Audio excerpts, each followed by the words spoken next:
BJP के साथ BRS होती तो आज केसीआर की बेटी को ले जाके जेल में रखते क्या? आप एक मिनट के लिए सोचिए। मजबूर करता हूं आपको सोचने के लिए।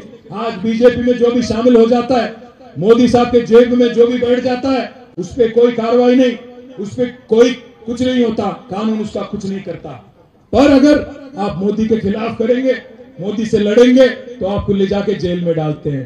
इसलिए मैं कहना चाहता हूं आपसे, कांग्रेस में वो दम नहीं है बीजेपी से लड़ने की। आज राहुल गांधी उत्तर प्रदेश से भाग के केरला में लड़ रहे हो, उनमें क्या दम है?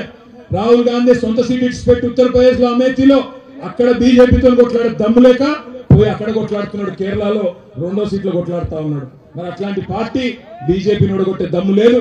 బీజేపీని నిలువరించే శక్తి, బీజేపీని కొట్టే శక్తి, బీజేపీని ఆపే శక్తి తెలంగాణకున్న ఒకే ఒక్క గొంతు కేసీఆర్ గారు అనే మాట నేను గుర్తు చేస్తా ఉన్నా। మళ్ళొక్కసారి ఒక్క మాట దయచేసి మనసుకు జాగ్రత్తగా ఎక్కించుకోండి।